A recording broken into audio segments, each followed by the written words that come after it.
है कि सबसे ज्यादा लोकतांत्रिक व्यवस्था ये होगी कि कुल 80 लाख का मामला है, 80 करोड़ का मामला तो है नहीं, और सब लोग जो भी नौकरी कहीं कर रहा है राज्य में या केंद्र में, वो डिजिटली कनेक्टेड है सरकार से। ठीक, 48 घंटे में इस पर रेफरेंडम हो सकता है कि भाई ये 80 लाख लोग क्या चाहते हैं। नहीं, इन्हीं के लिए है ना, नई हो चाहे पुरानी हो, ठीक ना। तो 80 लाख लोगों से क्यों नहीं पूछ ले एक बार कि भाई तुम क्या चाहते हो। हम कह रहे छोड़ो विजय बंधु को, आपको लगता है विजय बंधु नेतागिरी कर रहे हैं, छोड़ दो। रणवीर जी बोले नहीं ये संगठन बना लिए, इनको भी छोड़ देते हैं। सुधा जी को भी छोड़ो, आशीष जी को भी छोड़ो।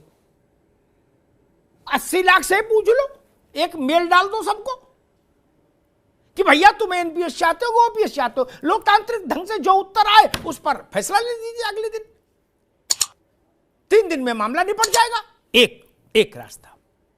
दूसरा रास्ता मैं कहता हूं कि जो लोग बड़ी तनख्वाहों में सरकार में काम कर रहे हैं, मेरी बात समझिएगा, नई बात कह रहा हूं,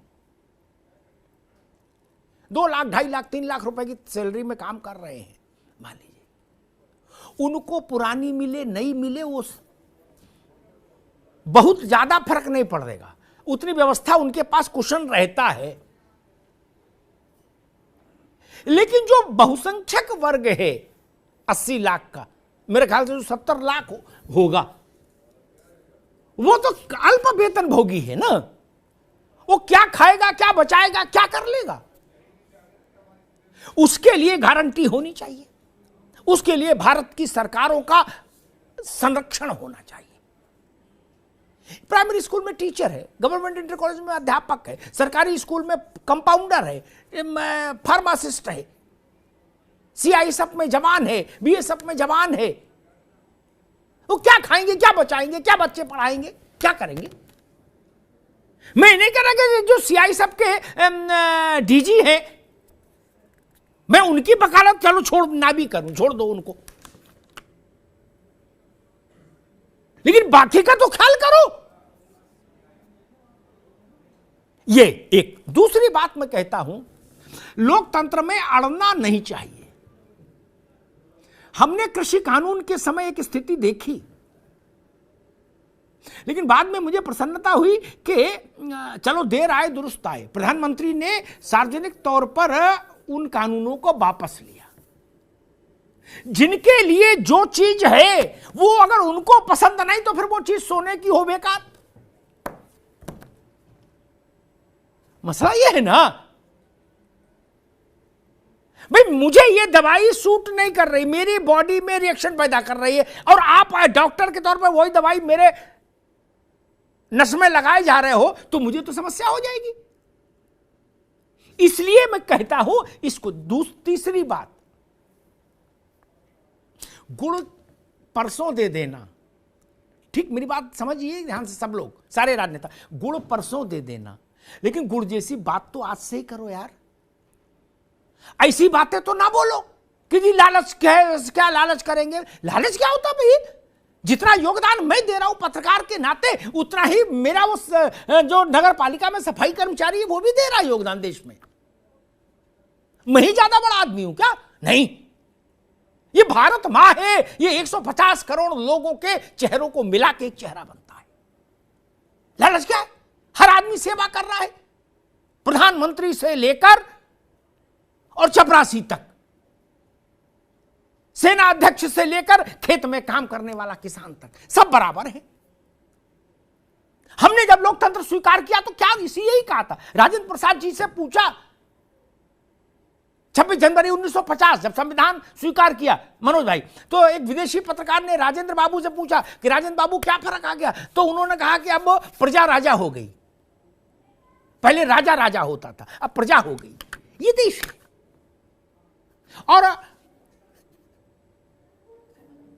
कोरोना के समय में मैंने इस विषय पर जब पहले भी एक बार चर्चा की थी तो इस बात को उठाया था, बड़ा भावुक विषय है मनोज बाबू। कोरोना के समय जब अंतरी, मंत्री, संतरी, नेता, विधायक, भूतपूर्व, वर्तमान, भावी सब बिल में दुबक गए। क्या कोई बाहर नहीं आया? क्या ट्विटर पे भी अंधेरा कमरा करके टाइप करते थे डर के मारे कि कोरोना न घुस जाए, कहीं खिड़की बंद रखो। क्या तब सफाई कर्मचारी फिनाइल लेके घूम रहा था, कोरोना वार्ड में भी झाड़ू लग रही थी। पता है, उसको पता था कि ये मैं मौत के घर में जा रहा हूं, बचूं नहीं बचूं मेरी किस्मत। क्या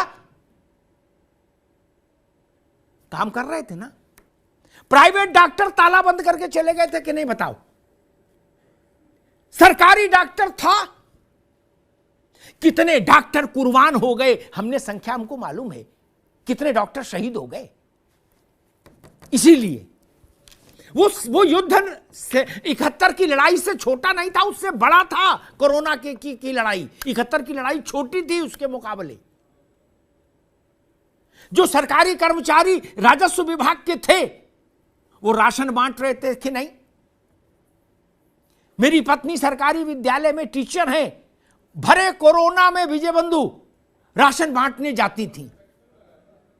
जब जाती थी तो आंख में आंसू आ जाता था, जब आती थी तो बच्चों को देख के आंख में आंसू आ जाता था कि पता नहीं क्या लेके आए हैं हम, कोरोना तो नहीं है, लेकिन राशन बांटा। कोई मुख्यमंत्री राशन नहीं बांटने आया, कोई मंत्री राशन बांटने नहीं आया, वही उन्हीं लोगों ने बांटा। एयरपोर्ट खाली नहीं छोड़ा, जबकि पता था कि कोरोना का जंजाल ये एयरपोर्ट से ही आया था, विदेश से ही अल्लाह के लोग आए थे, भारत में नहीं था। यही रणवीर सिंह जी के जूनियर प्राण देने के लिए वहां खड़े थे कि नहीं खड़े थे? बताइए। हैं? उनको हम इन जंजाल में फंसाएंगे इस नियम कायदे में कि नहीं जी अब तो ऐसा है और जी वैसा है। नहीं, आत्मनिर्भर की बात अच्छी है, उद्योग धंधों में आत्मनिर्भर हो हम, एथेनॉल ज्यादा पैदा करें, बनाएं, जिससे डीजल पेट्रोल पर आज निर्भरता खत्म हो, भारत का पैसा बचे, वो आत्मनिर्भर है भारत है। हमारी आपकी व्याख्या में थोड़ा अंतर है, भाव एक हो सकता है लेकिन व्याख्या अलग है। अगर हम डीजल और पेट्रोल का आयात घटा लें, उसकी जगह एथेनॉल को, हाइड्रोजन को उपयोग में ज्यादा बढ़ा दें, तो सारे देश के सरकारी कर्मचारियों की पेंशन उसी से निपट जाएगी। कहां चक्कर में पड़े हो भैया? सिर्फ इतना ही हो जाए, बाकी छोड़ो कहानी। नितिन गडकरी ने किताब लिखी है कि वेस्ट मटेरियल से वेल्थ कैसे क्रिएट करें, हैं? उसको पढ़िए तो अद्भुत अद्भुत प्रयोग हैं। भारत उनसे आत्मनिर्भर बनेगा भाई। सिपाही की पेंशन रोक के आत्मनिर्भर बनेंगे क्या? ना, ये तरीका ठीक नहीं भाई। राजनेता जिनकी सुरक्षा में रहते हैं, जो गोली पहले खाते हैं राजनेताओं को बचाने के लिए, वो राजनेता पैसा पेंशन पाए और जो गोली खाए वो आत्मनिर्भर हो जाए? नहीं, ये स्वीकार नहीं, ये मंजूर नहीं। जो सक्षम है वो आत्मनिर्भर हो, स्वावलंबी हो, अपना रास्ता देख लें, कोई दिक्कत नहीं। लेकिन जिनके सामने जीवन के चौथे चरण में सम्मान के साथ रोटी, मसला रोटी का नहीं है मनोज बाबू, केवल आत्म स्वाभिमान के साथ रोटी। अच्छा एक बात बताओ, जब तक भारत का हर आदमी आत्मनिर्भर नहीं होगा, देश आत्मनिर्भर हो सकता है क्या? नहीं ना। देश क्या है? अभी कोई पूछे व्हाट इज इंडिया, तो भारत की कोई मूर्ति तो है नहीं ना कि ये दिखा दें ऐसा कुछ करके कि ये भारत है। ना ना, क्या भारत माता क्या है? यह कि लोग की लाठी अगर हम छीन लेंगे तो वो गिर पड़ेंगे भाई। जवानी में आदमी अपना रास्ता खुद चल सकता है, बुढ़ापे में किसी की उंगली की जरूरत पड़ती है, और वो उंगली शासन की होनी चाहिए, सत्ता की होनी चाहिए और समाज की भी होनी चाहिए। जिन लोगों ने कुर्बानियां दी, केवल कुर्बानी शहादत ही नहीं होती, गोली खाना ही नहीं होता। सुदूर इलाकों में जहां सुविधा नहीं है, वहां जो टीचर्स पढ़ा रहे हैं, मेरे हृदय में उनके लिए भी बड़ा सम्मान है। सफाई कर्मचारियों के प्रति बड़ा सम्मान है। मनोज बाबू, हम आप सब ने देखा कि आज भी छोटी तनख्वाह का काम करने वाला सफाई कर्मचारी गटर में उतर के गटर साफ करता है, उसमें कितने लोग मर जाते हैं। क्या उनका त्याग किसी से कम है? नहीं, मेरी नजर में उनका त्याग बहुत बड़ा है। वो मिले तो उनके पांव धोने चाहिए। व्यक्ति की कुर्बानी हो जाती है भाई। जब हम सामाजिक थे, घर एक था, चूल्हा एक था, सब सबका ख्याल रखते थे, तब हम पेंशन देते थे मित्र। जब बूढ़ा बूढ़ी अकेले घर में रहेंगे तो उनका आटे का कनस्तर तो खाली हो जाएगा, कौन भरेगा? जेब में 4 पैसा रहेगा तो भतीजा और भतीजी या कोई रिश्तेदार, कोई बेटा बहू कुछ पूछ भी लेगा। ये सच्चाई नहीं है क्या? वो कहेगा जब चाचा के पास पैसे नहीं तो वहां जाके क्या करना? पैसा रहेगा तो आत्मसम्मान रहेगा, आत्मसम्मान रहेगा तो आत्मनिर्भर होगा व्यक्ति, व्यक्ति आत्मनिर्भर तो समाज आत्मनिर्भर, समाज आत्मनिर्भर तो राष्ट्र आत्मनिर्भर। मेरी थ्योरी ये है मित्र, कोई राष्ट्र व्यक्तियों के बिना वो नहीं हो सकता आत्मनिर्भर। राष्ट्र आत्मनिर्भर क्यों? राष्ट्र को वो है क्या जिसके 2 पैर हम लगा दे और खड़ा कर दे, बोले राष्ट्र खड़ा हो गया ना? ननकू और रज्जाक खड़े होंगे, आशीष बाबू गलत तो नहीं कह रहा, तो राष्ट्र खड़ा होगा। राष्ट्र के लोग खड़े होंगे तो ना राष्ट्र खड़ा होगा। इसलिए मैं निवेदन करूंगा, कृषि कानूनों जैसी परिस्थितियां हैं, राजनीतिक अखाड़ेबाजी में इस मुद्दे को ना ले जाया जाए। क्योंकि मैं एक और गंभीर बात कहता हूं, सरकारी कर्मचारी बहुत सारी गोपनीय व्यवस्थाओं को भी देखता है, शासन तंत्र को चलाता है मनोज भाई। उसमें और सरकार में बहुत गहरे मतभेद भी नहीं होने चाहिए ना, चाहे बॉर्डर सिक्योरिटी फोर्स हो चाहे कोई हो, उनका मन खुश कर रखना चाहिए।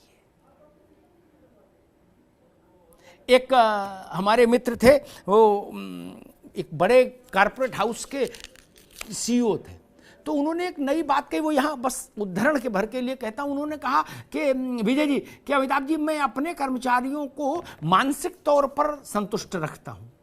मैं क्यों? क्योंकि मैं सोचता हूँ यार, अगर थोड़े बहुत कुछ खर्च, अतिरिक्त खर्चे से ये मानसिक तौर पर संतुष्ट रहेंगे तो ज़्यादा काम करेंगे, परफॉर्मेंस अच्छी होगी, तो हमको लाभ ज़्यादा होगा।